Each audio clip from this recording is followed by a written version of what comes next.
ભજન કરી શકે. તો એટલા માટે કરીને આપે ભાગવતનો અર્થ કર્યો અને સુબોધનીજી અને ભાગવતાર્થ પ્રકરણમાં એ આપે પ્રગટ કર્યું. તો એક ભક્તિનું એક આખું માળખું ધીરે ધીરે કરીને આપણે પ્રગટ કર્યું કે જેમાં જે કાંઈ પણ એની ઓક્ઝિલરી જરૂરિયાતો છે ભક્તિની કે જે હોવું જોઈએ કે જે ભક્તિના કોઈ પણ સંપ્રદાયના માળખા માટે જરૂરી હોય એવી એવી જેટલી વસ્તુઓ હતી એ બધી આપણે આપના અવતાર કાળમાં આપણે પ્રગટ કરી કે જેથી કરીને આગળ જે કંઈ પણ ભક્તિ કરવાનો પ્રયાસ જે લોકો કરે એને એ બધી વસ્તુ પ્રાપ્ત થાય. તો એ જ શૃંખલામાં આગળ આપશ્રીએ 16 ગ્રંથ પ્રગટ કર્યા. તો એ 16 ગ્રંથ છે એ સ્પેસિફિક છે કે પુષ્ટિ માર્ગનો જે અનુયાયી છે એ પુષ્ટિ માર્ગના અનુયાયીને પુષ્ટિ માર્ગની અંદર માં આવતી સમસ્યાઓ કે પુષ્ટિ માર્ગની અંદરમાં થતી વિમાસણો માટે છે. વિમાસણો શું કે મનમાં થતી સંકલ્પ વિકલ્પ કે સંદેહ થવો કે આમ હશે કે આમ હશે કે આ પુષ્ટિ માર્ગમાં આ વસ્તુ આવી રીતના છે કે આવી રીતના છે એવી પ્રકારનો સંકલ્પ વિકલ્પ થવો એને વિમાસણ કહેવાય. તો એ પ્રકારની જે સંદેહ થાય જીવને કે નિર્ણય ન કરી શકે તો એના માટે 16 ગ્રંથ છે કે જેથી કરીને આપણને ખ્યાલ આવે કે પુષ્ટિ માર્ગમાં આમ છે. કોઈ પણ વસ્તુનો નિર્ણય કરવા માટે આપણને દિશા મળે, પ્રકાશ થાય, એક માર્ગનું જ્ઞાન થાય. અને જે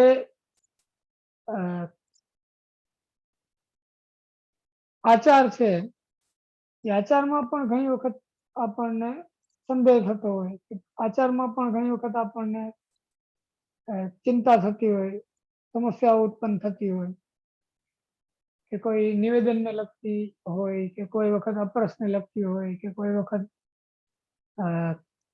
ભગવત સેવાના ક્રમને લગતી કોઈ સંદેહ થયો હોય તો એના માટેની એક દીવાદાંડી રૂપ કે એના માટેનું એક માર્ગદર્શિકા રૂપ છે એ 16 ગ્રંથ છે જેથી કરીને એક મુખ્યત્વે જે આવતી સમસ્યાઓ છે એમાં કવર થઈ જાય અને એ થઈ પણ જાય છે એમાં. પણ છતાં પણ ઘણી વખત એવું થાય કે ઘણા બધા વૈષ્ણવો કે ઘણા બધા લોકો એવા હોય કે જે કોઈ ગ્રંથોનો અભ્યાસ કરી શકે એમ ના હોય કે ગ્રંથોનો પાઠ કરી શકે એમ ના હોય કે જાણી શકે એમ ના હોય, એટલું બધું શબ્દ જ્ઞાન ના હોય. તો એના માટે શું કરવું? તો એના માટે પછી 16 ગ્રંથથી પણ સરળ વસ્તુઓ પ્રગટ થઈ, જેમ કે શિક્ષાપત્ર છે કે વાર્તા છે, એ બધી વસ્તુ પુષ્ટિ માર્ગમાં પ્રગટ થઈ. તો શિક્ષાપત્ર છે એ પણ એકદમ સરળ ભાષામાં છે અને વાર્તા છે એ તો એનાથી પણ સરળ, કેમ કે એ આપણે ત્યાં જેને કહેવાય બ્રજ ભાષામાં ગુજરાતીમાં પણ ઉપલબ્ધ છે. તેનાથી આપણને કોઈ પણ જીવ હોય, કોઈ પણ પ્રકારનો હોય, ભણેલો હોય કે ના ભણેલો હોય કે બુદ્ધિમાન હોય કે બુદ્ધિમાન ન હોય એટલો બધો, એવો કોઈ પણ પ્રકારનો જીવ હોય તો એને એનાથી માર્ગદર્શન મળી જાય. કેમ કે વિચાર કરો તમે 84 ને 252 તો કેટલા બધા વૈષ્ણવ થયા. તો એટલા બધા વૈષ્ણવોના જે જીવન ચરિત્રો છે એમાં ના જાણે કેટલી કેટલી સમસ્યાઓ આવી હશે અને એ સમસ્યાઓને એ લોકોએ હેન્ડલ પુષ્ટિ માર્ગની રીતના, પુષ્ટિ માર્ગના સિદ્ધાંતના અનુસાર કરી છે. તો એની એક આપણને સ્પષ્ટ એક ઇતિહાસ આપણને પુષ્ટિ માર્ગનો પ્રાપ્ત થાય છે. પુષ્ટિમાર્ગનો જે ઇતિહાસ છે એ આપણે ત્યાં બહુ ઓછી જગ્યાએ પ્રાપ્ય છે, કે બહુ ઓછા ગ્રંથોમાં પ્રાપ્ય છે. એટલે જે કંઈ પણ પ્રાપ્ય આપણને છે એ હકીકતમાં દુર્લભ ને અલભ્ય વસ્તુ છે. કેમ કે ક્યાંય બીજો કોઈ રેકોર્ડ આપણને એટલો બધો સારી રીતના સંગ્રહિત કે સંકલિત રેકોર્ડ મળતો નથી, જેટલો વાર્તામાં કે એ ગ્રંથોમાં આપણને પ્રાપ્ત થાય છે. એનાથી આપણને ખબર પડે કે આપણા જે પૂર્વના જે આચાર્યો અને પૂર્વના જે વૈષ્ણવો હતા એ કેવા હતા અને એ શું પરિસ્થિતિમાં હતા, એને કઈ કઈ સમસ્યાઓ આવી હતી અને એ બધી પરિસ્થિતિમાં એને શું શું નિર્ણયો કર્યા હતા એનો આપણને ખ્યાલ આવે છે એનાથી. અને હવે આ તો એક પરંપરાની વાત થઈ કે ક્યાં શ્રુતિકલ્પરૂપ શ્રી આચાર્યચરણના ગુસાઈના સાક્ષાત વચનો અને પછી આગળ ઉપર છેટ વાર્તા સાહિત્ય સુધીનો જે કંઈ પણ આપણો વૈભવ છે પુષ્ટિમાર્ગનો સાહિત્યનો, એનો એક આપણને ખ્યાલ આવે એના માટે. પરંતુ આપણે વિચાર કરીએ તો એના પછી પણ કેટલા બધા વૈષ્ણવો થઈ ગયા 84-252 પછી, અને એ બધા વૈષ્ણવોએ પણ કેટલા બધા અનુભવો કે કેટલી બધી ઇતિહાસને પોતાની રીતના જેવો પણ એને વિચાર આવ્યો એ રીતના એને પ્રગટ કર્યો એમ. પણ એ બધામાં એ એક વાત લાગુ પડે છે, ઇવન વાર્તાને પણ એ વાત લાગુ પડે છે કે જે પૂર્વાચાર્યોના વચનો છે એનાથી અલગ એમાં કોઈ વાત આવતી હોય તો કાં તો એ અપવાદ હોઈ શકે કોઈ પરિસ્થિતિને કારણે, અને કાં તો પછી એમાં કંઈક આપણી ભૂલ થતી હોઈ શકે કે ભાઈ કોઈ પરંપરાથી લોકોએ જે વાર્તા સાહિત્યની નકલો કરી એમાં કંઈક ને કંઈક મિસ્ટેક રહી ગઈ હોય એવું બની શકે. જેમ તમને એક ઉદાહરણ દઉં કે સર્વોત્તમજીની શ્રી ગોકુલનાથજીની ટીકા છે એમાં આપશ્રી સ્પષ્ટ એમ લખે છે મેઘનજીની વાર્તાના સંદર્ભમાં કે ત્રયમપી દત્તમ, કે ત્રણેય વસ્તુ આપી એમ. અને અત્યારે ઉપલબ્ધ જે વાર્તા છે એમાં એમ લખેલું છે કે 2 આપી, 2 વરદાન આપ્યા અને 1 વરદાન ના આપ્યું. તો પછી એક સ્પષ્ટ વસ્તુ છે કે એમાં કંઈક મિસ્ટેક થઈ છે એમ એને સમજવામાં કે લખવામાં. એટલે એવા 2-4 ઉદાહરણો આપણને વાર્તા સાહિત્યનો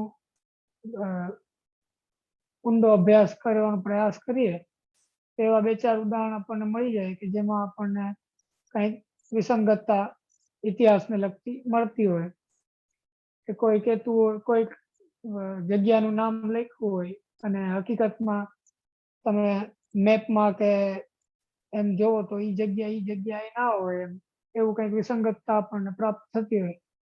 તો એ બધી વસ્તુ છે એ માનવીય ભૂલો હોઈ શકે કે કોઈ લખવામાં કોઈની ભૂલ થઈ ગઈ કે ઉતારો કરવામાં કંઈ મિસ્ટેક થઈ ગઈ. કેમ કે આ બધી વસ્તુ એવી છે કે કોઈ એક માણસે લખ્યું એમ શ્રી ગોકુલનાથજી વચનામૃત કરતા અને બધી વાર્તા વૈષ્ણવોની આપતી પોતાના જે પરિકરના વૈષ્ણવ હતા એને બધી આજ્ઞા કરતા. એ સમયમાં અમુક વૈષ્ણવ લખવા માંડ્યા, તો લખવા માંડ્યા તો ગોકુલનાથને તો ખબર નથી કે અમુક વૈષ્ણવ લખે છે, તો લખવા માંડ્યા અને પછી જ્યારે આપશ્રીને અનુસંધાન થયું કે આ લોકો તો લખે છે, ત્યારે આપણે એને બંધ કરાવી દીધું કે જેટલું લખ્યું એટલું ભલે લખ્યું પણ હવે ના લખતા. એટલે એનાથી આપણને 2 વસ્તુનું ખ્યાલ આવે. એક તો એ કે હોઈ શકે કે આચાર્યચરણના ગુસાઈજીના જે બ્રહ્મસંબંધી વૈષ્ણવો છે એ ઘણા બધા હોય, પણ એમાંથી જે 84 ને 252 છે એ મુખ્ય છે. એટલે એની વાર્તા આપની ઈચ્છાથી જ એવી રીતના પ્રગટ થઈ એમ, બીજાની ના થઈ પ્રગટ. એક તો એ વસ્તુનો ખ્યાલ આવે.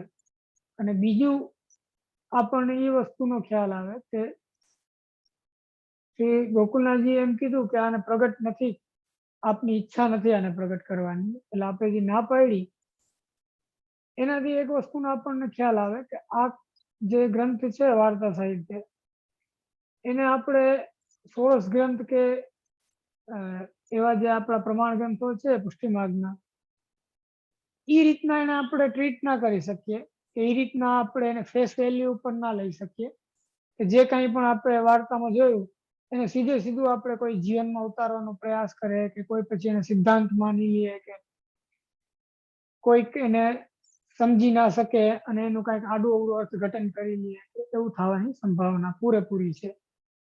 એટલે એને એ રીતના નથી લેવાનું. એટલે જ શ્રી ગોકુલનાથજી એમ કહ્યું કે જેટલા પ્રગટ થયા એટલા ઘણા, એમ હવે નથી કરવા, કે હવે એની વાર્તા આપણે નથી કહેવી. કેમ કે એનું કારણ છે કે એમાં કોઈ વસ્તુ અપવાદ રૂપે કહેવામાં આવી હોય એને કોઈક સિદ્ધાંત માની લે, અને કોઈક વસ્તુ એમાં કંઈક સંદર્ભમાં કહેવામાં આવી હોય એ સંદર્ભને જોયા વગર એનું એકલું અર્થઘટન કરવામાં આવે તો એ વસ્તુ સાથે ન્યાય ન થાય બરાબર. એટલે એવી બધી સમસ્યાઓ એમાં, કોઈ પણ સ્ટોરી હોય એમાં એ વસ્તુ આવે જ, એમાં એ સમસ્યા થાય જ. કેમ કે જે સ્ટોરી છે એ સ્ટોરી જ્યારે આખી કોઈ માણસ સાંભળે તો જ એને એનો હાર્દ પકડાય, કે તો જ એને બધા પાત્રોનું ખબર પડે. પણ કોઈ આખી સ્ટોરી ના સાંભળે, વચ્ચેથી કોઈ સ્ટોરીનો કોઈ ભાગ પકડી લે અને પછી એના પ્રમાણે એનો કંઈક અર્થઘટન કરી લે તો ભૂલ થવાની સંભાવના રહે. એટલે વાર્તા સાહિત્યનું જે પ્રમાણપણું છે, પ્રમાણપણું ચોક્કસ છે, પણ એ પ્રમાણપણું એનું સમજીને છે. એમ કે કોઈ વાઘાજી રજપૂતની વાર્તા વાંચીને કોઈક એમ વિચાર કરે કે હાલો હવે આપણે કાલથી અપરસ કરવાની જરૂર નથી, હવે એમને સીધા મંદિરમાં કરી જાય અને ભગવત સુખનો વિચાર કરીએ, તો એમ ના ચાલે. એમ કેમ કે પ્રેમની અવસ્થામાં કે એવી પરિસ્થિતિમાં એને કરેલો કોઈ જે નિર્ણય હતો એ એના વ્યક્તિગત જીવન માટે સાચો હતો, પણ આધુનિક જીવ કોઈ એનું અનુકરણ કરવા જાય તો એ ના ચાલે. એમ હરિવંશજીની વાર્તામાં આવે કે અષ્ટાક્ષર બોલતા બોલતા હરિવંશજી જેલ ઉપર ચાલતા હતા અને કોઈ વૈષ્ણવ પાછળ પાછળ ચાલતો હતો, તો હરિવંશજી એને આજ્ઞા કરી હતી કે ભાઈ આ મારું જે પગલો છે એ પગલામાં જ પગ મૂકીને તું ચાલજે, એટલે તને પણ વાંધો નહીં આવે. અને આ વૈષ્ણવને એમ થયું કે હરિવંશજી તો અષ્ટાક્ષર બોલે છે, હાલો હું અષ્ટાક્ષર બોલીને મારી રીતના હાલવા માંડું તો મને વાંધો નહીં આવે. તો એવું એને અસંભાવના થઈ, વિપરીત બુદ્ધિ એને થઈ, એના કારણે એને એવું કર્યું કે અષ્ટાક્ષર બોલતા બોલતા પોતાનો પગલાથી બહાર મૂક્યો અને એ ડૂબવા માંડ્યો. હરિવંશજી એને હાથ પકડી લીધો અને કીધું કે ભાઈ મેં તને કીધું તું કે મારા પગલામાં ચાલજે.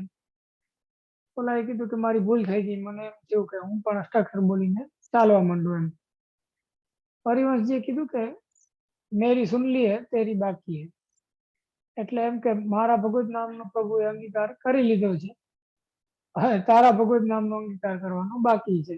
એટલે આ ફરક છે. એમ તો કહેવાનો મતલબ એ છે કે જે કક્ષા ભેદ છે એને સમજ્યા વગર આપણે કોઈ અનુકરણ કે કોઈ વસ્તુને સિદ્ધાંત માની લઈએ તો બહુ બધા ગોટાળા થવાની સંભાવના છે. અને પુષ્ટિ માર્ગમાં ઘણા બધા એવા પ્રશ્નો કે ઘણા બધી એવી ગેરમાન્યતાઓ કે ગેરરીતિઓનો પ્રવેશ થયો, અને જેની પાછળ એક કારણ એ પણ હતું કે જે ભાવાત્મક કે પુષ્ટિ ભાવની જે વાતો હતી એને સમજ્યા વગર કોઈ સિદ્ધાંત બનાવી લેવામાં આવ્યો, કે ક્યાંક એનો દુરુપયોગ કરવામાં આવ્યો, કે તો એવું બધું થતું રહ્યું છે હંમેશા. એટલે એ ન્યાયથી એમાં નિર્ણય કરવા માટે હંમેશા આપણને આ વચનો કામ લાગે કે જે અનુવાદો ને સ્વબુદ્ધ્યા કિંતુ મૂળ ક્રમાંક હતા. અનુવાદ છે એ સ્વબુદ્ધિથી નથી. અત્યારે સર્વોત્તમજીની ટીકાઓ છે તો એ ટીકામાં જે અર્થ બતાવેલો છે એને અનુસાર જ આપણે અર્થ કરવાનો છે, એના અનુસાર જ આપણે વિચારવાનું છે. કોઈ પોતાની બુદ્ધિથી એનો અર્થ કરવાનો પ્રયાસ કરે તો એ ના ચાલે એમ. એટલે એ શ્રુતિકલ્પ છે, કેમ કે આચાર્ય ચરણોની જે વાણી છે એ આપણે ત્યાં શ્રુતિકલ્પ છે. એટલે એને ફોલો કરવું એ બધા જ પુષ્ટિ માર્ગીય વૈષ્ણવનું પહેલું કર્તવ્ય છે. પછી કોઈ ભાવનાના વિષયમાં કે કોઈ ભાવાત્મક દ્રષ્ટિથી ઘણી વખત, કેમ કે ભાવ વસ્તુ એવી છે કે લોજિકલ નથી હોતી. ભાવને અને તર્કને કઈ લેવા દેવા નથી. એટલે એવું હોવાના કારણે ભાવમાં ઘણી વખત કોઈ વ્યક્તિ એવી વાત પણ કરી શકે કે જે તર્કમાં ફિટ ના બેસતી હોય. એનો મતલબ એ નથી કે એ વાત ખોટી છે, પણ એનો મતલબ એ ચોક્કસ છે કે બધા માટે નથી એ વાત, એ એના પોતાના માટે છે. એટલે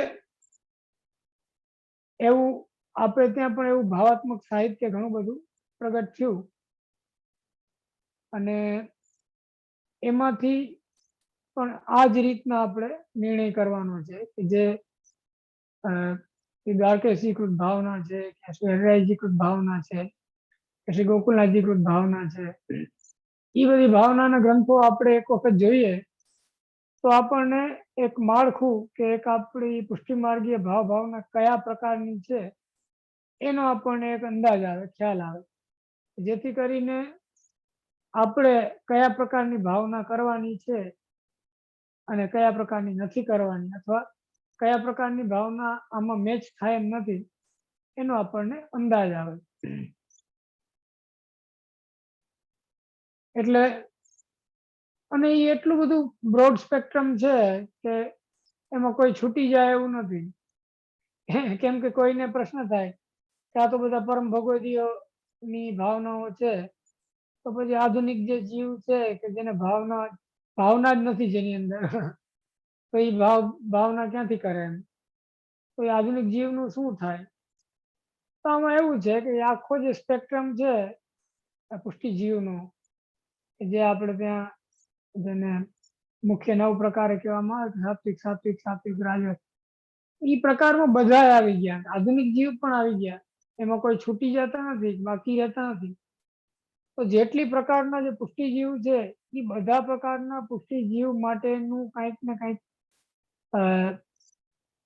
સાહિત્ય કે કંઈક ને કંઈક ભાવના એમાં બતાવેલી જ છે, એને અપીલ કરે એવી. એ જે લેવલમાં કે જે સ્થિતિમાં હશે એ પ્રકારની ભાવના એને અપીલ કરશે, અને બીજી એને અપીલ નહીં કરે. તેનાથી એને ખ્યાલ આવી જશે કે મારા કામનું શું છે. તો એમાં પણ એ વસ્તુ કહેવાનો મતલબ એ છે કે લાગુ પડે છે કે જે મૂળ આચાર્યો છે, જે મૂળ વચનો છે, એને એના ઉપર વિચાર કરીને અને પછી જ આપણે આગળના આધુનિક લોકોના જે વચનો છે એને ગ્રહણ કરી શકીએ, નહીં કે આને મુખ્ય માનીને એમ. કેમ કે આજે પરિસ્થિતિ એવી છે કે તમે ટીવી ચાલુ કરો એટલે કેટલા બધા વક્તાઓ બોલતા હોય. આપણે પુષ્ટિ માર્ગની અંદર પણ, આ તો પુષ્ટિ માર્ગની બહાર ના હોય ઘણા બધા વક્તા, એટલે એમાં તો કોઈ પ્રશ્ન નથી. કેમ કે એ તો એક સીધી વાત છે કે પુષ્ટિ માર્ગની બહારનો વક્તા હોય તો એને પુષ્ટિ માર્ગનો ખ્યાલ ના હોય, એટલે એ કઈ પુષ્ટિ માર્ગના અનુસાર વર્ણન ના જ કરતો હોય, એની પાસેથી એવી અપેક્ષા રાખવી અયોગ્ય છે એમ. પરંતુ ઘણી વખત એવું થાય કે પુષ્ટિ માર્ગની અંદર રહેલા વક્તાઓ જે હોય કે પુષ્ટિ માર્ગમાં જ હોય અને કંઈક લખતા હોય કે કંઈક બોલતા હોય, એ લોકોથી પણ ક્યારેક કંઈક ગલતી મિસ્ટેક થઈ જતી હોય કે જે મૂળ વચનો સાથે મેચ ના થતું હોય.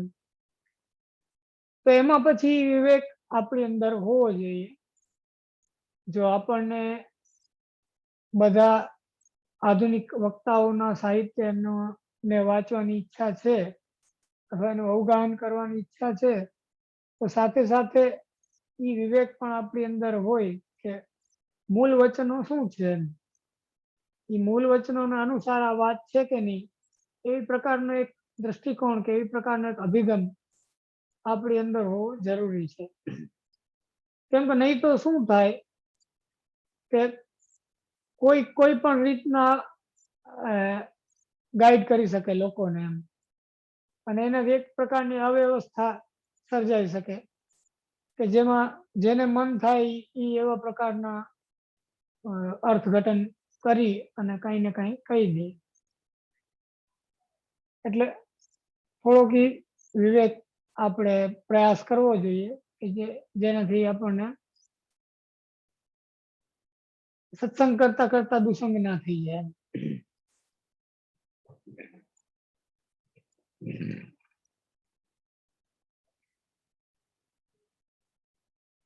પછી પ્રશ્ન આવે કે જે ટીકા સાહિત્ય છે એ ટીકા સાહિત્યમાં રહેલા જે સૂક્ષ્મ ભેદ છે એનો પ્રશ્ન આવે કે ભાઈ આપણે જયારે અભ્યાસ કરીએ તો આપણને ખબર પડે કે અમુક વચનની માટે અમુક ટીકામાં આમ લખ્યું છે ને ઓલી ટીકામાં આમ લખ્યું છે, તો બે વાત વિરુદ્ધ લાગતી હોવા છતાં પણ એનું કંઈક ને કંઈક સમન્વય થતો હોય.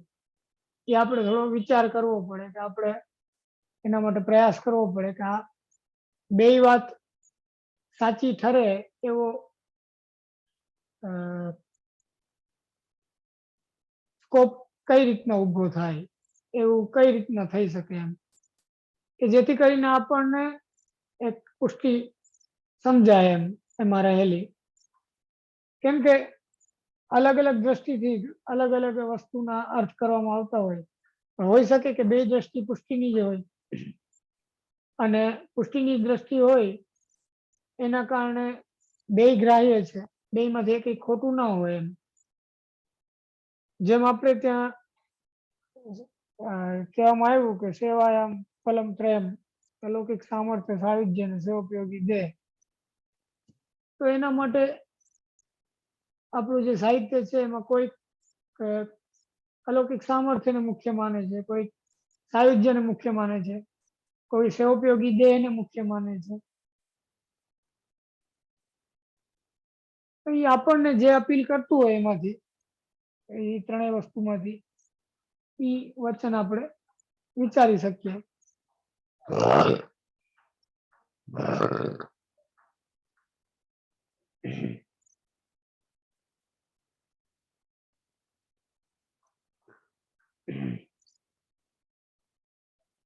એટલે એ પ્રમાણે એક વિવેકથી પુષ્ટિમાર્ગીય જે સાહિત્ય છે એનો અભ્યાસ કરવાનો પ્રયાસ આપણે કરવો જોઈએ. એમ કરતા કરતા આપણને એમાં સમન્વય મળવા માંડે કે સુબોધનીજીમાં કોઈ વાત કહેવામાં આવેલી છે એનો આપણને સોળસ ગ્રંથમાં પણ કનેક્શન મળે, અને સોળસ ગ્રંથમાં જે વાત છે એનું સંબંધ આપણને વાર્તા સાહિત્યમાં પણ જોવા મળે. એનાથી આખું એક ક્લેરિટી ઉત્પન્ન થાય, એક માર્ગનું સ્વરૂપ, પુષ્ટિ માર્ગનું સ્વરૂપ શું છે, કે પુષ્ટિ સંપ્રદાયનું સ્વરૂપ શું છે, એની એક ક્લેરિટી આપણને ઉત્પન્ન થાય કે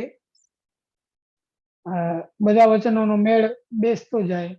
એનાથી આપણને એ વાત સમજાય કે આ વાત સાચી છે એમ, અથવા હું જે સમજો છું સાચું છે કેમ કે બધાનો મેળ બેસે છે એમ, બધી વસ્તુ એમાં ફિટ થાય છે. એ એનું એક પ્રમાણ છે કે આપણને જે સમજમાં આવ્યું એ બરાબર છે એમ. નહીં તો એ ક્યાંક ને ક્યાંક એમાં વિસંગતતા રહે એમ, જેથી આપણને એવું લાગે કે હજી આમાં કંઈક ખૂટે છે, હજી આપણને કંઈક સમજમાં નથી આવ્યું, હજી વધારે આપણે વિચારવાની જરૂર છે.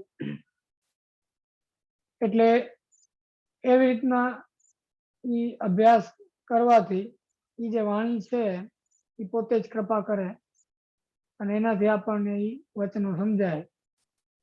તો મૂળ વાત ઉપર આવીએ કે શ્રી ગુસાઈજી આપનું સ્વરૂપ આચાર્યચરણનું સાક્ષાત પુરુષોત્તમનું બતાવે છે. તો એને બે રીતના સમજી શકાય. એક તો પ્રમાણ દ્રષ્ટિથી સમજી શકાય કે જે શાસ્ત્રમાં કીધું છે કે આચાર્યને જો પોતાનું સ્વરૂપ એટલે કે પ્રભુનું સ્વરૂપ જાણે તો એને બધા અર્થનો બોધ થાય. अथवा जेम गुरु गोविंद दोनों खड़े इनको लागू पाए ई टाइपनो एक दृष्टिकोण शास्त्रों पण जोवा मळे छे। तो एक तो ई दृष्टि है। હવે આપણે ત્યાં જે ભગવદીઓને અનુભવ થયો એ કેવલ મહાત્મ્ય નથી કે ભગવદીઓને જે આચાર્યના સ્વરૂપનો અનુભવ થયો એ કેવલ મહાત્મ્ય જ્ઞાનાત્મક અનુભવ નથી કે આપનું ખાલી મહાત્મ્ય પ્રગટ થયું હોય, પણ આપનું જે ભગવદ રસાત્મક જે સ્વરૂપ છે કે જેને આપણે જેમ પુરત કૃષ્ણ પ્રેમામૃત રસ ભરેણ હતી ભરિતા એમાં જેમ વર્ણિત છે એવી પ્રકારનું જે ભગવદ રસથી ભરેલું આપનું જે સ્વરૂપ છે કે પ્રતિક્ષણ નિકુંજ સ્થલીલા રસ્તુ પૂરિતા, ઈ પણ એક પાસું છે। અને ઈ પણ એક પાસું છે એટલું જ નહીં, ઈ પણ એક અતિ મુખ્ય અને અતિ મહત્વનું પાસું છે કે જેનો અનુભવ ભગવદીઓએ કર્યો, જેનો અનુભવ પૂર્વના જે ભગવદ ભક્તો થઈ ગયા એને થયો અવતાર કાળમાં ત્યારે હાજર હતા, વિદ્યમાન હતા, એનું સદભાગ્ય હતું, સૌભાગ્ય હતું, એટલે એ લોકોને સાક્ષાત અનુભવ થયો અને આપણને ના થયો। આપણને ન થયો એનો મતલબ એ નથી કે એવું નથી, આપણને પણ આગળ ઉપર થઈ શકે છે એમ। એટલે ઈ પણ એક મુખ્ય પાસું છે। તો ઈ જે સ્વરૂપ રસાત્મક પાસું છે એને આપણે સૌંદર્ય પદ્ધતિ સમજવાનો પ્રયાસ કર્યો કે શૃંગાર રસ છે એના આલંબન ઉદ્દીપન ને સંચારી ભાવ હોય એવી રીતના આમાં એક ત્રિભાવ પુંભાવ ને સાક્ષી ભાવ છે। તો ઈ જે ભગવત સંબંધી જે શૃંગાર છે એ શૃંગાર રસાત્મક આપનું સ્વરૂપ છે, એટલે પ્રતિક્ષણ નિકુંજ સ્થલીલા રસ્તુ પૂરિતા એવી રીતના આપનું વર્ણન કરવામાં આવ્યું। એનો વિચાર એ રીતના આપણે કરી શકીએ અને એનાથી આપણને એ વસ્તુનો ખ્યાલ આવે કે જે પુષ્ટિ માર્ગની અંદર આપશ્રીના સ્વરૂપનું જે વર્ણન છે એ ખાલી મહાત્મ્ય વાળું નથી કે ખાલી મહાત્મ્ય જ્ઞાન વાળું નથી, પણ જે ભગવદ રસાત્મક છે એ પણ એમાં રહેલું છે, ઈ મહાત્મ્ય પણ રહેલું છે, ઈ ભાવ પણ એમાં રહેલો છે। હવે એ બધાને અનુભૂત ના થાય, પરંતુ ઈ રીતના એવા ભાવથી જ્યારે સ્વરૂપને જોવાનો પ્રયાસ કરે કોઈ વ્યક્તિ ત્યારે એને એ અનુભવ થઈ શકે કે સ્વામી ભાવથી કે આચાર્યચરણ છે એ સાક્ષાત સ્વામીજી છે ઈ ભાવથી કે પછી સાક્ષી ભાવથી કે આપના જે આચાર્યપણાથી આપની અંદર રહેલો જે દાસ ભાવ છે એનાથી કે પછી આપની અંદર રહેલો જે પુંભાવ પુરુષોત્તમ ભાવ છે એનાથી ઈ દ્રષ્ટિથી જ્યારે વિચારવામાં આવે વાર્તા સાહિત્યને કે પછી આપના ગ્રંથોને કે સુબોધનીજીને, ત્યારે એમાં પણ એ ત્રણેય વસ્તુ આપણને જોવામાં આવે કે જે વચનો છે એ ક્યાં આવેશથી પ્રગટ થયા છે। કોઈ વચન છે એ સ્ત્રી ભાવથી પ્રગટ થયું છે કે પછી સાક્ષી ભાવથી પ્રગટ થયું છે કે પછી આપની અંદર રહેલો જે પુરુષોત્તમ ભાવ છે એનાથી પ્રગટ થયું છે, એવું પણ આપણે એમાં વિચારી શકીએ।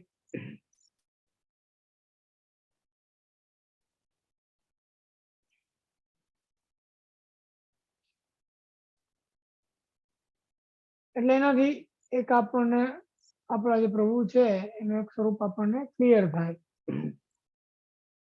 એનું કારણ છે કે જ્યારે ભગવદીઓ માટે પણ આપણે ત્યાં એમ કહેવામાં આવે છે કે જેમ લોઢાનો ગોળો હોય એને જ્યારે અતિશય ગરમ કરવામાં આવે ત્યારે એ લાલ થઈ જાય, તો એ અગ્નિમય થઈ જાય।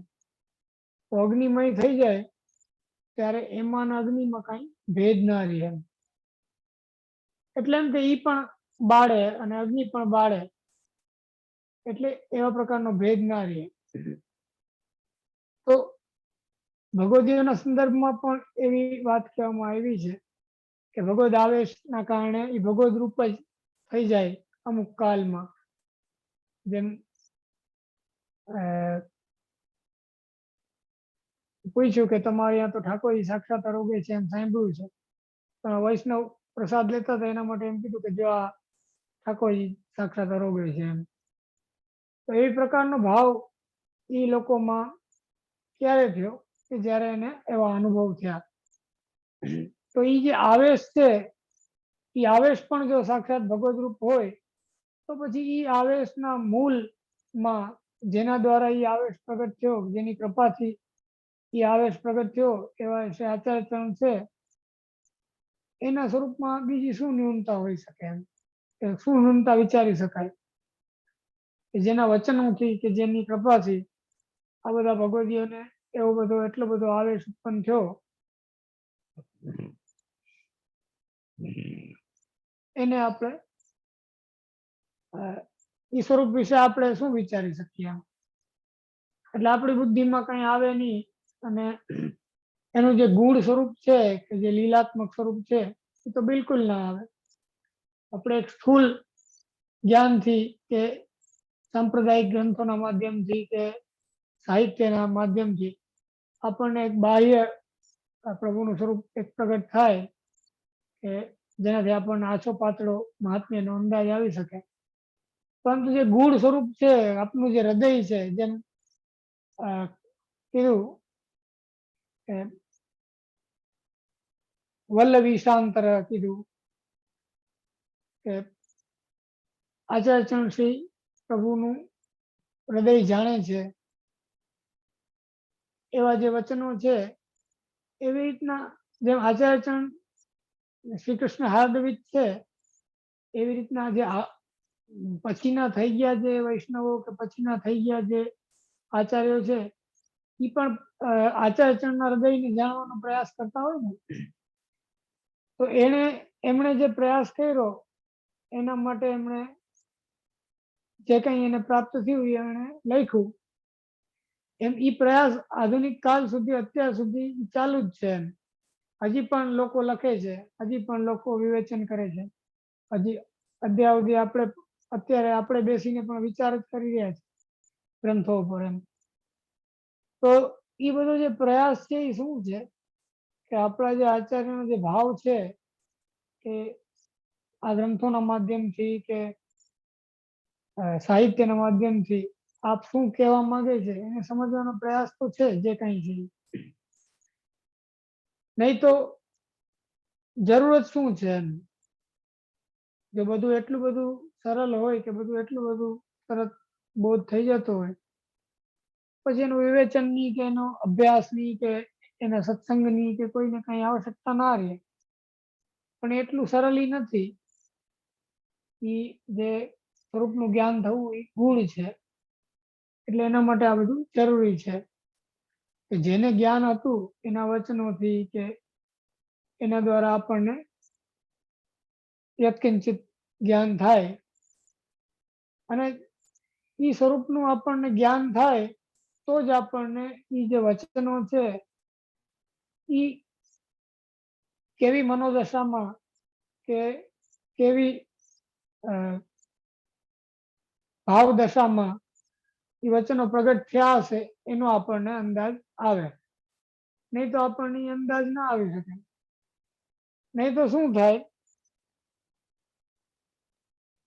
કે આપણે એ વચનોના કંઈક આડા અવડા અર્થ કરી લઈએ કે આપણી જે આધુનિક બુદ્ધિ છે એ જે સાત્વિક રાજસ ને તામસ થી ગ્રસ્ત છે, જ્યારે જ્યારે જેનો આવેશ થાય ત્યારે ત્યારે એવો અર્થ નીકળે. એટલે તો કહેવામાં આવ્યું કે જે સાત્વિક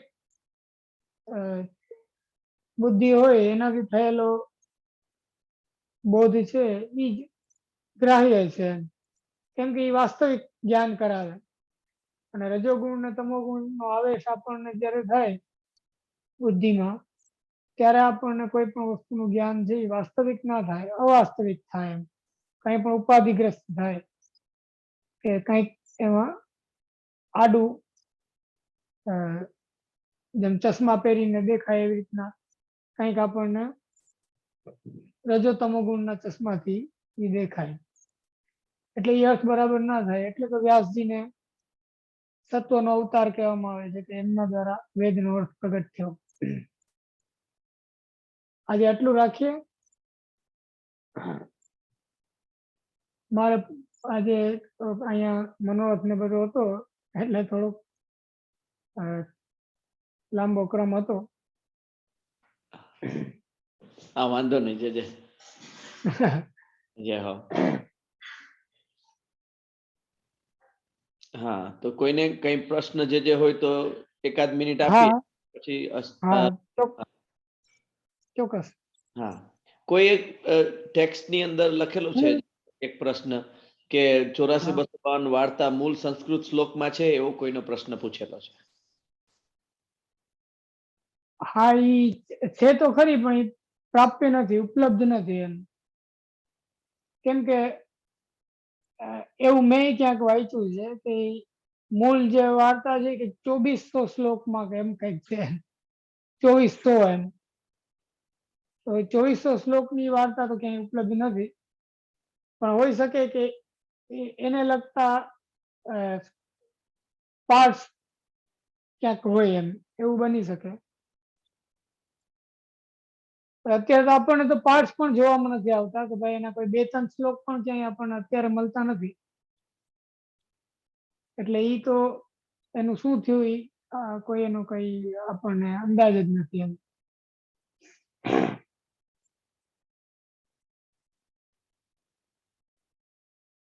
બીજા કોઈને કઈ પ્રશ્ન હોય તો અનમ્યુટ કરીને પૂછી શકે છે. હું અનમ્યુટ ની પરમિશન બધાને આપી દઉં છું. હું 1 મિનિટ માટે વિડીયો બંધ કરું છું. હા, જય જરૂર. હું સાંભળું છું એટલે કોઈ પ્રશ્ન પૂછી શકે. હા, હવે જેને પણ પ્રશ્ન હોય તે અનમ્યુટ કરી શકે. એલા બોલતા નહીં, હવે ચાલુ છે.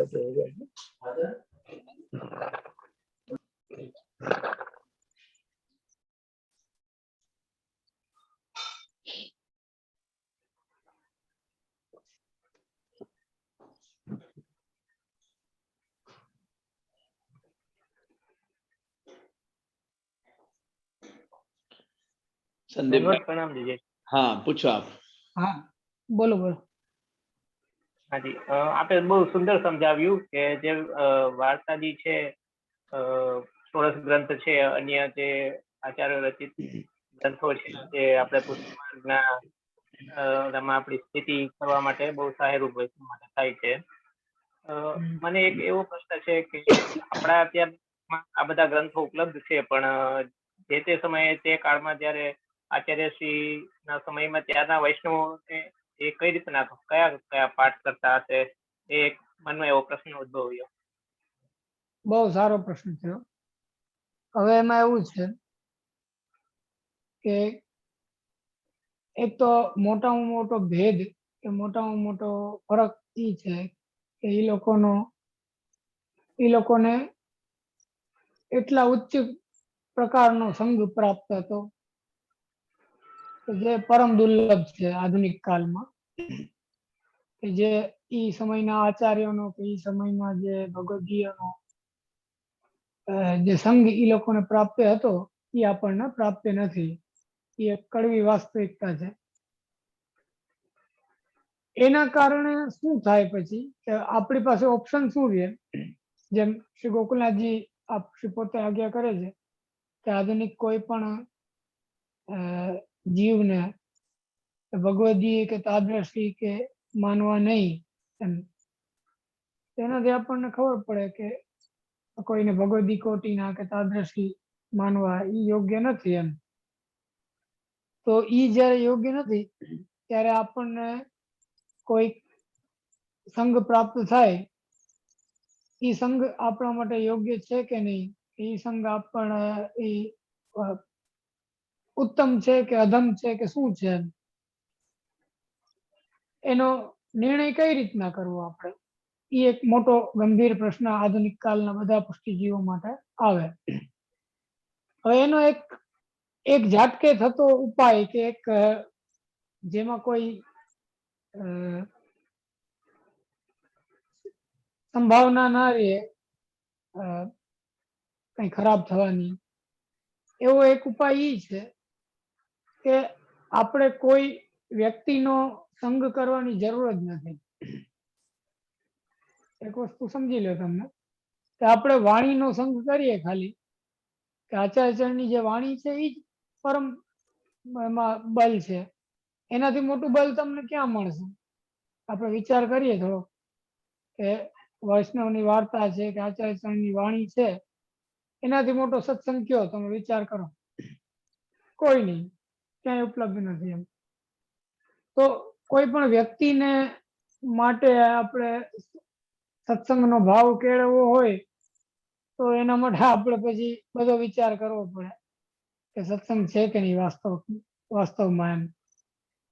એટલે એ માથાકૂટમાં પડવા કરતા સીધો રસ્તો એ છે કે કોઈ વ્યક્તિનો સંગ નો વિચાર જ શા માટે કરવો? એના કરતા આપણે એવો વિચાર કરીએ કે જે આપણા આચાર્યોની વાણી છે એનો સંગ આપણને થાય છે એ જ મોટામાં મોટો સત્સંગ છે.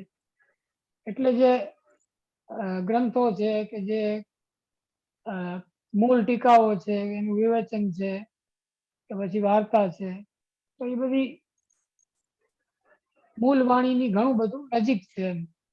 એનો સંગ આપણને અત્યારે આધુનિક કાળમાં પ્રાપ્ત થાય છે એ જ સત્સંગ છે એવું માનવું વધારે હિતકારી ને વધારે સહેલું છે એમ, સહેલો રસ્તો છે. બાકી તો આમાં એવું છે, હવે આનાથી એક થોડીક જુદી અને તમને એમ લાગશે કદાચ ઊંધી વાત પણ કેવી જરૂરી છે એટલે કહું છું કે બાકી અત્યારની પરિસ્થિતિ એવી છે કે આપણે એમ વિચાર કરીએ કે હું કોકનો સંગ કરીશ ને મને એનો દુસંગ લાગી જશે, પણ આપણે એ ખબર છે કે આપણો દુસંગ એને લાગી જાય તો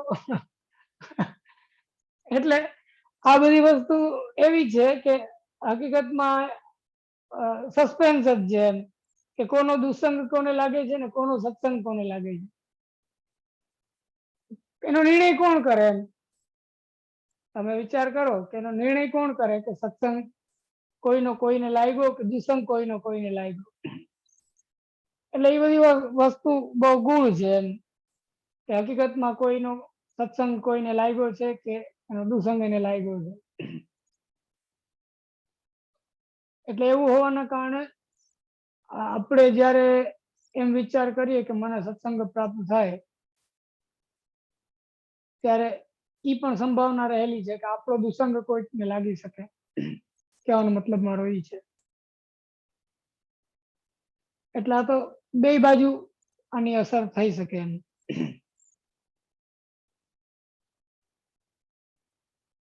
સમજમાં આવી વાત? હા જી, સુંદર રીતે આપણે સમજાવ્યું. જે બીજો એક પ્રશ્ન લખાઈને આવ્યો છે કે પાઠ ક્યારે કરવા, સેવા પહેલા કે પછી? એ તો જ્યારે તમારે કરવાની ઈચ્છા હોય ત્યારે કરી શકાય. સેવા પહેલા પણ કરી શકાય, પછી પણ કરી શકાય. અને ઘણા લોકો પાઠ સેવામાં પણ ભેગા કરતા હોય. કેમ કે કોઈક અમુક લોકોની એવી આદત પડી ગઈ હોય એમ પાઠ કરવાની, તો આદત પડી ગઈ હોય તો એટલી પ્રબળ થઈ ગઈ હોય કે પછી સેવા કરતા કરતા એ પાઠ તો ચાલુ જાય ભેગા ભેગા, એવું કરતા હોય ઘણા લોકો. એટલે જે એમાંથી આપણને ફિટ થાય કરી શકાય.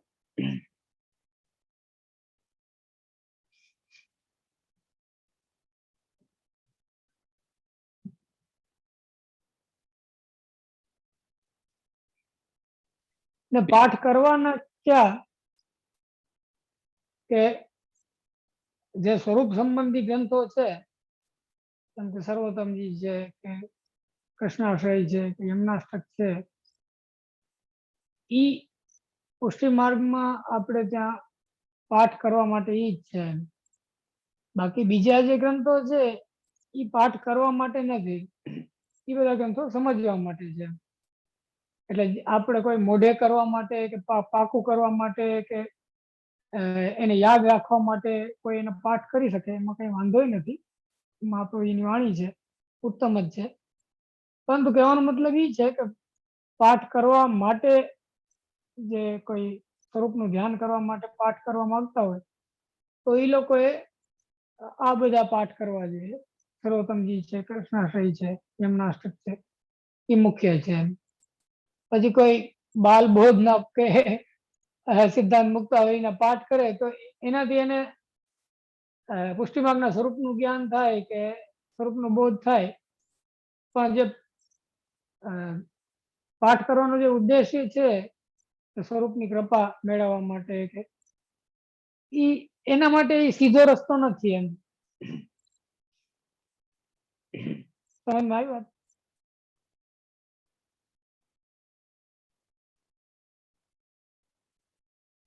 જય હો, બહુ અદ્ભુત છે.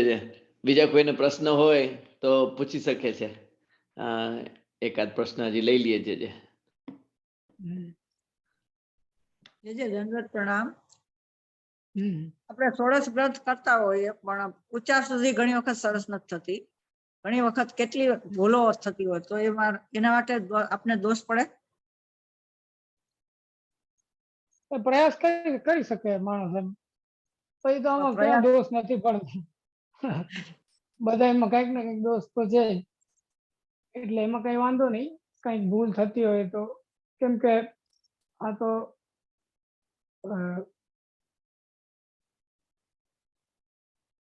અઘરું છે. સંસ્કૃત બોલતા ના આવડતું હોય કે અભ્યાસ ના હોય તો એને બોલવા માટે અઘરું પડે.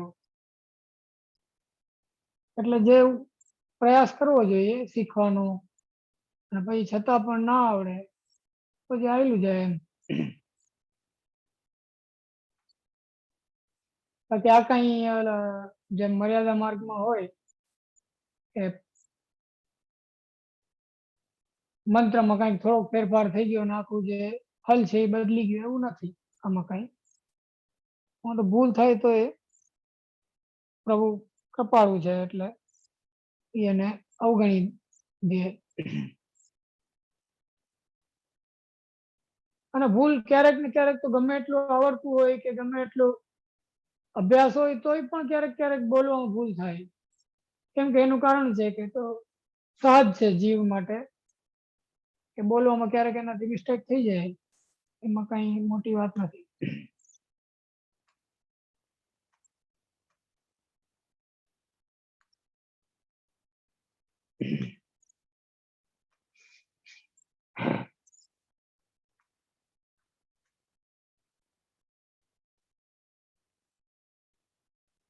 બીજો કોઈ પ્રશ્ન કઈ છે કોઈને?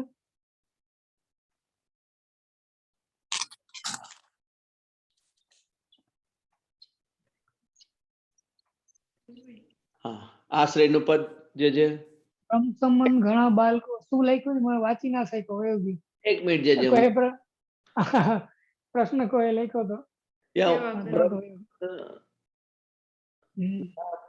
1 મિનિટ જે હું થોડું સ્ક્રોલ ડાઉન કરીને વાંચું. બ્રહ્મ સંબંધ ઘણા બાળકો સેવા કરવી હોય તો જ આપે, પણ જેને સેવા છે એને ભાવ, જેને લેવું છે એને ભાવ છે, પણ ઘરમાં સંભવ ના હોય તો એને એવું નથી. બીજા બાળકો આપે બી છે, બટ ભાવ એવો હોય કે એટલે જે આપને ખ્યાલ આવ્યો છે. હા, સમજી હા, જો આમાં એવું છે કે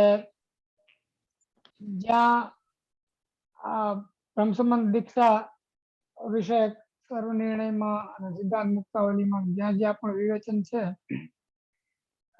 કે પુષ્ટિ માર્ગીય દીક્ષા છે એમાં શું વસ્તુ એનું નિયમન કેવી રીતના થવું જોઈએ, એના વિવેચનમાં એક વસ્તુ એમાં પ્રમુખ બતાવવામાં આવી છે કે માર્ગ રુચિ. કે કોઈ પણ માણસ દીક્ષા લેવા આવ્યો તો એની ખરેખર રુચિ છે કે નહીં. હવે એનો પાછો એમાં અપવાદ પણ બતાવવામાં આવેલું છે કે જે પુષ્ટિ માર્ગીય વૈષ્ણવના ઘરમાં જન્મેલો હોય તો વૈષ્ણવના ઘરમાં જન્મવા માત્રથી જ એનો કંઈક પ્રકારનો કોઈ પણ રીતનો અંગીકાર તો છે જ. એમ કેમ કે વૈષ્ણવના ઘરમાં જન્મ થયો એટલે જન્મથી જ એને પ્રસાદ મળવા માંડ્યો, ભગવત પ્રસાદી ખાવા માંડ્યો, મંદિરે જવા માંડ્યો પોતાના મા બાપની ભેગું. તો એક એનો અંગીકાર એક અમુક રીતનો તો દેખાય જ છે. એટલે એમાં એક બતાવવામાં આવ્યું શ્રી પુરુષોત્તમજી દ્વારા કે પરંપરાથી કોઈ વૈષ્ણવના ઘરમાં જન્મ થયો હોય તો એને પણ એક બ્રહ્મસંબંધ દીક્ષા લેવાના અધિકારના રૂપમાં જોઈ શકાય એમ. એટલે બ્રોડ થોડોક વિઝન આપણે રાખી અને વિચાર કરીએ તો આપણા જે પૂર્વાચાર્યો છે એની અપેક્ષા એ છે કે દીક્ષા છે એ બિલકુલ વેસ્ટ ના જાય એમ, કે ભાઈ કોઈ કારણ વિના કે કઈ હેતુ વિના કે કોઈ સમજ્યા વગર કે કઈ જાણ્યા વગર કે દીક્ષા ના લે લોકો. કંઈક એની રુચિ હોય અને કંઈક કરવા માંગતો હોય એવું કંઈક હોય તો વધુ સારું દીક્ષા લે એમ, એવો અભિગમ આપણને જોવા મળે છે. એટલે બાળકો આપે છે અને જે બાળકો કદાચ એમને આપતા હોય તોય પણ એક વસ્તુ તો એમાં રહેલી જ છે કે કોઈ પણ જે વૈષ્ણવ આવ્યો છે એ સામેથી આવ્યો છે.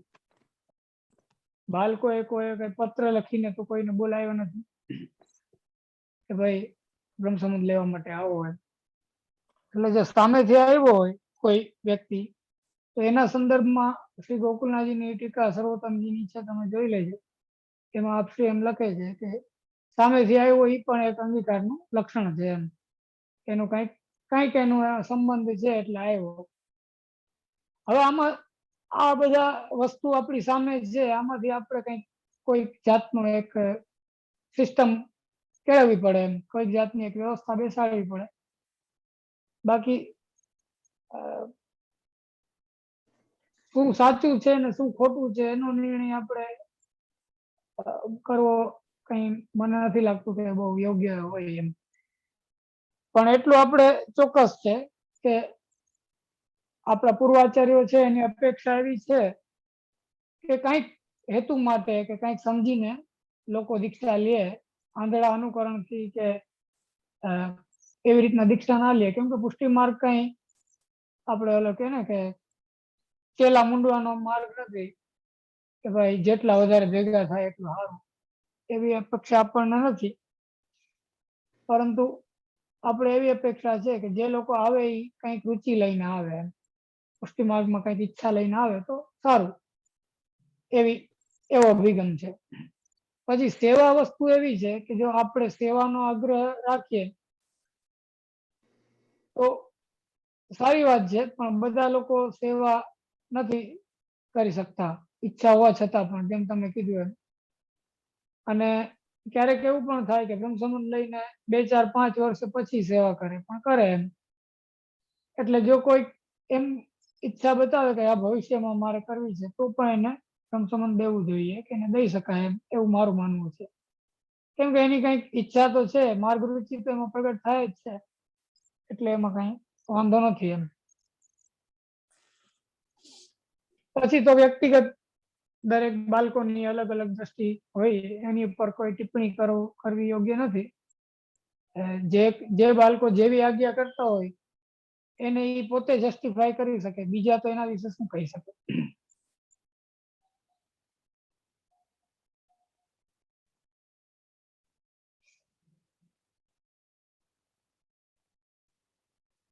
બીજો કોઈ પ્રશ્ન ખરો છે?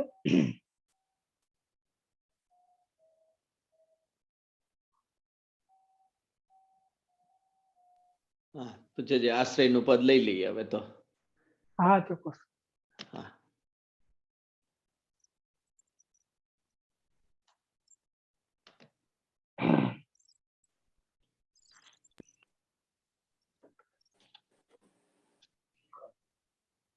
જે દંડવાત સંભળાય છે ભાઈ ભાવેશ? બધા સંભળાય છે.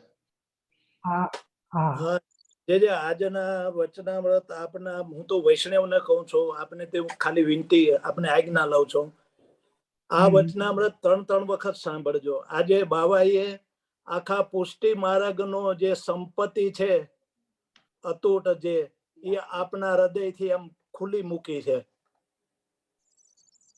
મહાપ્રભુજીનું, ગુસાઈજીના સ્વરૂપનું, એમના ગ્રંથોનો ભાવ, સત્સંગનો ભાવ, ભગવદીનો ભાવ, 84-252 આ અઢળક સંપત્તિ આજે બાવાઈ એમના હૃદય કોઈ ગ્રંથ ઉપર આપજે એવી રીતેથી આજે નથી બોલ્યા.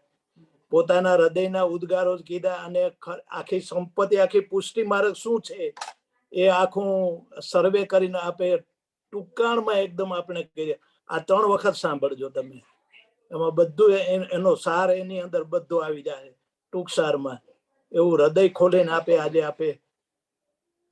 આપણે બતાવ્યું મહાપ્રભુજી ગુસાઈજી કોણ. સત્સંગ જ ઘણી વખત દુસંગ બનતો હોય છે. એટલે સાંભળવું તો ગોસ્વામી બાળકોના વચનામૃતો એ જ સાંભળવાના. મારા જેવો ઘણા કહેતા હોય, કોઈ અમુક પંડિતોનો શાસ્ત્રી કહેતા હોય, એ તો પોતાનું તર્ક વિતર્ક અને પોતાનું અલ્પ જ્ઞાન એમાં જોડાણ થતું હોય કે એમાં આપણે ન ફસાઈ જાય. ખરેખર સાંભળવું હોય તો ગોસ્વામી બાળકોના વચનામૃતો, મહાપ્રભુજીના ગ્રંથો એ સાંભળવા જોઈએ આપણે. બાકી તો અટાણે દુનિયાનું બધું આવે છે, એ બધું એમાં તો સમય ક્યાં આપણો જતો રહીએ. અને એ સત્સંગે પણ દુસંગ રૂપ બની જાય ઘણી વખત. એવું અર્થનો અનર્થ. જેમ કે એક એક્ઝામ્પલ કે ભાઈ ભગવત નામ લેવું હોય તો કેવી રીતે લેવું? આપણે ડાયરો બેઠો એ રામ રામ બરાબર એમ બોલે, પણ કોઈ લગ્ન પ્રસંગ હોય તો એ રામ બોલો ભાઈ રામ, એ ભગવાનનું નામ જ થયું ને. પણ એ બેયમાં ભાવમાં કેટલો ફરક. એ રામ રામ કે જય શ્રી કૃષ્ણ એલા રામ બોલો ભાઈ રામ એવું બોલાય? કહું વાંધો, એ ભગવત નામ જ છે ને. એટલે ભગવત નામ કે ભગવત સત્સંગ કે કથા ને સત્સંગ ને સેવા કેવી રીતે કરવી એ બાળકો દ્વારા જાણી શકાય. એ મહાપ્રભુજી ગુસાઈજી પ્રગટ કર્યું છે એ જ સત્ય છે. બાકી બધું તો દુનિયાનું બધું આમાં આવે છે, એ બધું સાંભળવાની જરૂર જ નથી. ચાલો હવે દ્રઢ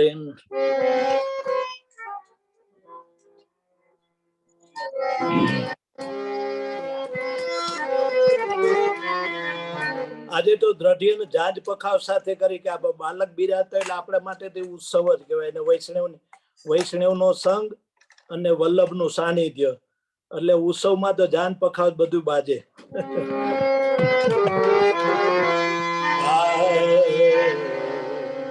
દ્રઢિના ચરણના કેરો ભરોસો, દ્રઢિના ચરણના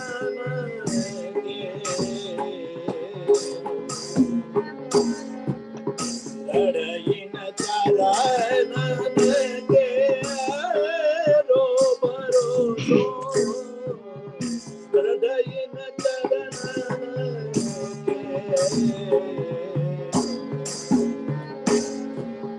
શ્રી વલ્લભ નખ ચંદ્ર છટાવી, શ્રી વલ્લભ નખ ચંદ્ર છટાવી, સબ જગમાં અંધેરો ભરોસો, હૃદયન ચરણન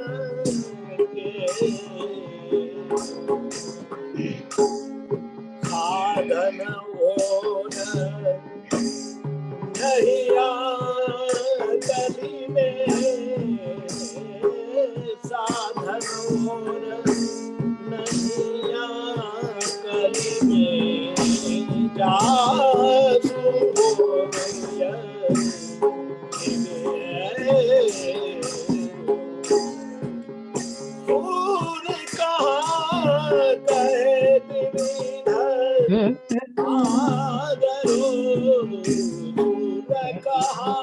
બોય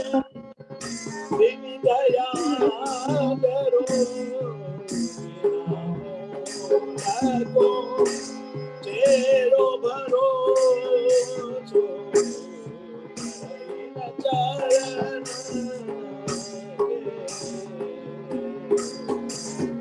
સાધન ઓર દયા કરીને ચાલુ હોય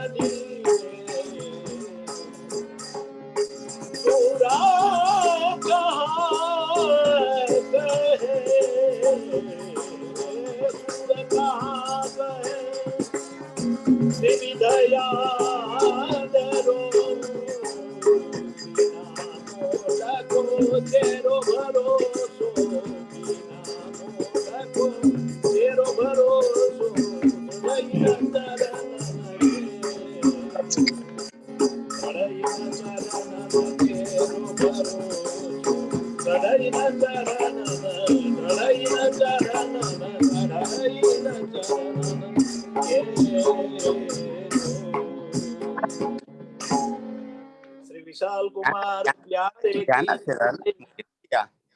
श्री वल्लभाधीश की जय। श्री गुसाई जी परम दयाल की जय। હા આપશીની આજ્ઞા હોય તો હું વૈષ્ણવને કહીશ કે જે આજનો જે રેકોર્ડિંગ છે એ વૈષ્ણવ બીજા વૈષ્ણવને પણ શેર કરે, જેથી આપશીના વતનામતથી બીજાને પણ લાભ થાય. જે કેમ કે અપ્રાપ્ય વસ્તુ હોય જે